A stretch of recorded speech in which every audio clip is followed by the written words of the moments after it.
ध्यान दीजिएगा, आज हमारी ईडीडी की क्लास है और ईडीडी में हम आपका पढ़ेंगे चौथा चैप्टर पावर वायरिंग। ध्यान दीजिएगा, ये आपका इलेक्ट्रिकल ड्राइंग जो फाइनल ईयर के स्टूडेंट है उनके लिए है केवल ये वीडियो। और फाइनल ईयर के स्टूडेंट में हमने 3 चैप्टर पहले पढ़ा दिया और हम चौथा चैप्टर जो है उस चौथे चैप्टर से स्टार्ट कर रहे हैं। हमारे चौथे चैप्टर का नाम है पावर वायरिंग, शक्ति तार स्थापन। और पावर वायरिंग में हम सबसे पहले स्टार्ट करते हैं। पावर वायरिंग आपके 2 प्रकार के होते हैं। पहला होता है डोमेस्टिक पावर वायरिंग और दूसरा होता है कमर्शियल पावर वायरिंग, या इसको बोला जाता है लेबोरेटरी पावर वायरिंग। आप लोग देखे होंगे, हालांकि आप इंटरनल वायरिंग जब पढ़ रहे थे तो इंटरनल वायरिंग में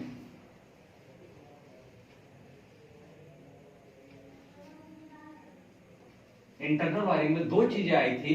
फर्स्ट आया था आपका लाइट फैन सर्किट और दूसरा आया था आपका पावर वायरिंग। वहां पर भी आपने पावर वायरिंग पढ़ा था। जैसे आपका इंटरनल वायरिंग में आपने यहां पर भी पावर वायरिंग पढ़ा, और सेम वैसे ही आपका पावर वायरिंग यहां पर जो हम आपको बता रहे हैं कि पावर वायरिंग 2 प्रकार की होती है, डोमेस्टिक पावर वायरिंग और आपका कॉमर्शियल पावर वायरिंग, या इसको बोला जाता है आपका लेबोरेटरी पावर वायरिंग। अब ध्यान दीजिएगा कि डोमेस्टिक पावर वायरिंग क्या होता है, किसे कहते हैं डोमेस्टिक पावर वायरिंग। तो डोमेस्टिक पावर वायरिंग होता है आपका कि जैसे ये कोई आपका घर हो गया, इस घर में आपका देखेंगे तो फर्श से इस तरह से, ये हमारा फर्श हो गया, इस फर्श से कुछ ऊंचाई पर आपको नीचे की तरफ आपका और दीवार के किनारे आपको एक पावर वायरिंग का बोर्ड दिखाई देता है। और उस पावर वायरिंग के बोर्ड का जो सॉकेट होता है वो सॉकेट कुछ इस तरह से बड़ा एकदम होता है।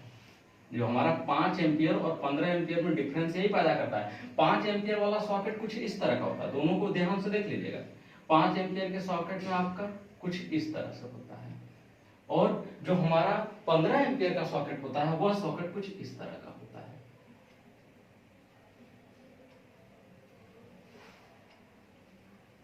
जी, तो ये हमारा 5 एम्पियर का सॉकेट है और ये हमारा क्या है, 15 एम्पियर का सॉकेट है। तो ये जो आपका आता है इंटरनल वायरिंग में, ये लाइट फैन सर्किट के अंतर्गत आता है। कौन सा, 5 एम्पियर वाला।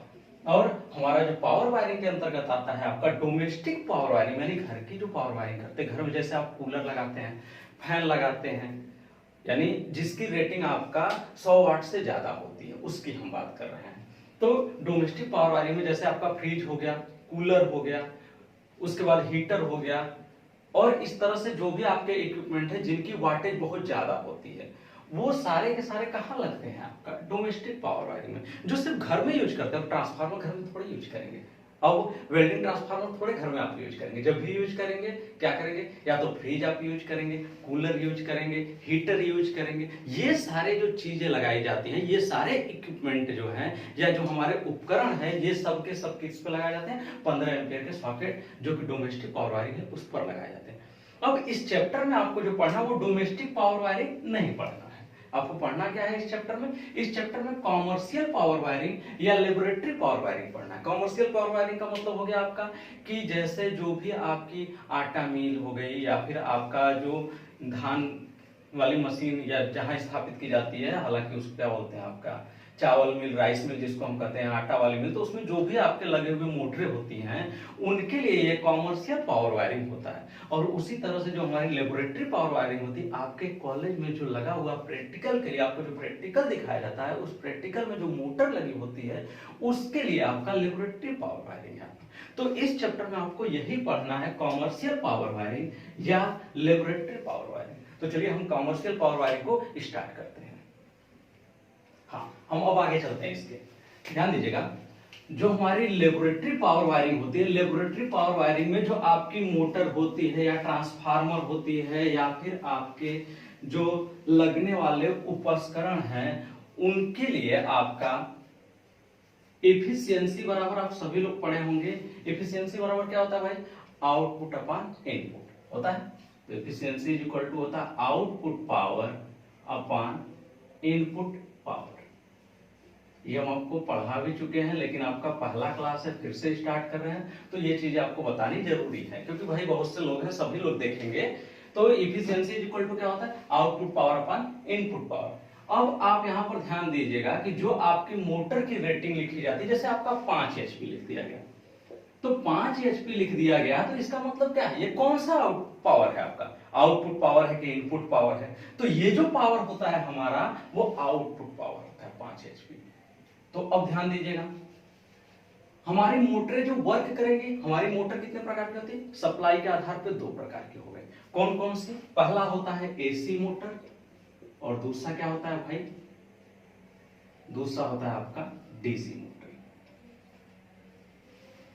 अब DC मोटर में तो आप जानते हैं एक प्लस होगा और एक माइनस होगा, उसके अलावा तो कुछ होता नहीं है। लेकिन हमारा जो AC मोटर है, AC मोटर में आपका सिंगल फेज होगा, दूसरा क्या होगा भाई? 3 फेज होगा। तो ये 2 प्रकार की मोटरें बन जाएंगी, एक सिंगल फेज की मोटर, 3 फेज की मोटर। और यहाँ पर आपका DC मोटर तो केवल एक ही प्रकार का, कौन सा है वो आपका? अब भाई प्लस होगा, एक दूसरा क्या होगा? माइनस होगा। यही उसको सप्लाई दी जा सकती है। लेकिन सिंगल फेज में फेज और न्यूट्रल दिया जाएगा, और 3 फेज में क्या दिया जाएगा आपका? तीनों RYB फेज होंगे। अब हम चलते हैं आपका कि इनकी वैल्यू कैसे कैलकुलेट करते हैं। अब हम वैल्यू की बात करते हैं। जैसे अब हम आपको निकालते हैं, यहां पर हमें सबसे पहले चाहिए DC मोटर के लिए, DC मोटर में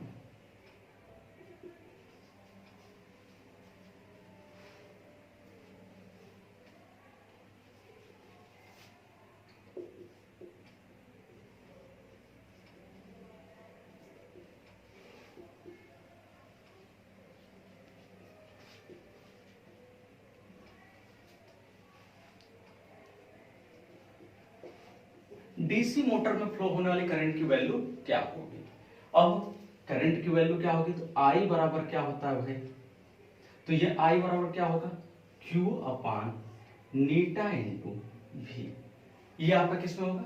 DC में होगा। ये हमारा DC में क्या होगा? Q अपान नीटा इंटू V। ये आया कहां से भाई? आप जानते हैं इफिशियंसी इज इक्वल टू क्या होता है? आउटपुट अपान इनपुट। तो इफिशियंसी इज इक्वल टू जब आउटपुट हो गया, तो आउटपुट पावर जब हम लिखते हैं तो उसको हम Q से डिनोट करते हैं। Q से क्यों डिनोट करते हैं ये हम आपको बताएंगे। अपान अब इनपुट पावर में क्या देंगे आपका? इनपुट पावर क्या होता है? आप जानते हैं पावर 3 प्रकार का होता है। कौन कौन सा होता है? पहला होता है एप्रिसिएंट पावर, जिसको हम बोलते हैं आभासी शक्ति, एप्रिसिएंट पावर। इसका फार्मूला होता है P बराबर VI। और ये किसके लिए लागू होता है? आपका DC सप्लाई के लिए। DC सप्लाई में हम इसका यूज करते हैं।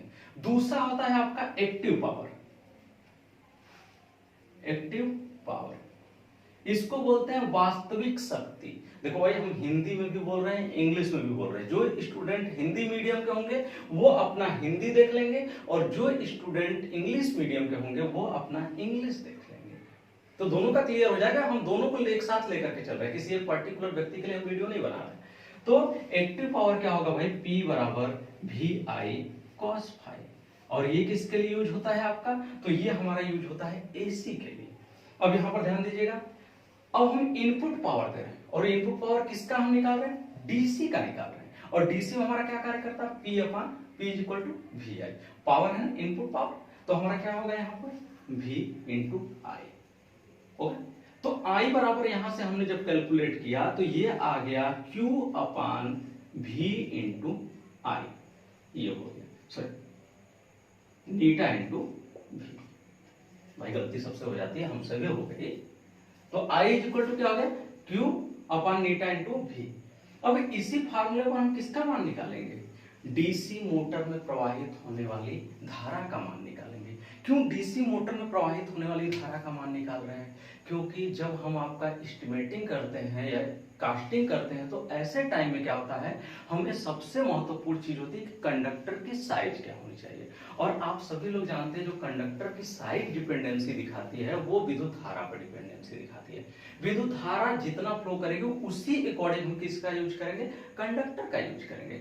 आप लोगों के पास साड़ी होगा, जिनके पास नहीं होगा, जो लोग हमसे जुड़ेंगे उनका हमारा एक ग्रुप होगा, उस ग्रुप में हम आपको क्या करेंगे? कुछ साड़ी प्रोवाइड करा देंगे। आप वो साड़ी देख लीजिएगा कि अगर कितना करंट रहे तो कितने mm² कंडक्टर का यूज करते हैं। तो ये सारी चीजें आप देख लीजिएगा। तो यहाँ DC मोटर में फ्लो होने वाली करंट जो हो गई I is equal to Q upon नीटा इंटू V हो गई। Q हमारा क्या है? Q होता है, Q को हम बोलते हैं XHP। Q को बोला जाता है XHP। जैसे अब कोई भी सवाल दे देगा उसमें कहेगा 5 HP, 10 HP, 15 HP, या 6 एचपी 8 एचपी कुछ भी कह सकता है, तो वह 8 एचपी 6 एचपी 5 एचपी है क्या, वो एक्स की वैल्यू है। वो किसकी वैल्यू है, एक्स की वैल्यू है। तो ये कितना हो जाएगा भाई, जैसे हमारा 5 दे दिया, 5 एचपी है, तो ये 5 एचपी किसका मान है, क्यू का मान है, और Q इक्वल टू क्या हो गया 5 एचपी। तो यक्स के जगह हमारा क्या लिखेंगे आप, जो हमारा क्वेश्चन में दिया होगा कि 5 एचपी की मोटर है, 10 एचपी की मोटर है, उस एक्स के जगह पे हम 5 या 10 लिखेंगे। अब 1 एचपी बराबर कितना होता है मेरे भाई, जरा बताना। तो 1 एचपी बराबर होता है 735.5 वाट। पढ़े होंगे ना इलेक्ट्रिकल पावर, इलेक्ट्रिकल पावर में क्या होता है 1 एचपी इक्वल टू 735.5 वाट। क्योंकि हमको पावर लिखना है, पावर किस में लिखेंगे मेरे भाई, यहाँ पर वाट में लिखेंगे, तभी ना आएगी वैल्यू। यहाँ पे हमें वाट में चाहिए, नीचे भी हमारा वाट में चाहिए, ये सॉरी हमारा यहाँ पर वाट में चाहिए, जैसे यहाँ पर हमको वाट में चाहिए, ये वाट में, ये भी वाट में। तो जब आउटपुट पावर वाट में चाहिए हमको, तो वाट में निकालने के लिए हम क्यू एक्स एचपी जो है 1 एचपी का हम इसमें क्या करेंगे, मल्टीप्लाई कर देंगे। तो अगर Q बराबर 5 एचपी होगा तो वैल्यू क्या आ जाएगी, 5 गुणते 735.5। अब यहां से कैलकुलेट करेंगे तो जो वैल्यू आएगी वो किस में आएगी, एचपी में वो नहीं लिखी जाएगी, बल्कि किस में लिखी जाएगी, उसकी वैल्यू वाट में लिखी जाएगी। तो ये हमारा क्या होता है, इस तरह से यहां पर हम क्या करेंगे, पावर को लिखेंगे। हाँ, अब इसको उतार लीजिएगा आप लोग।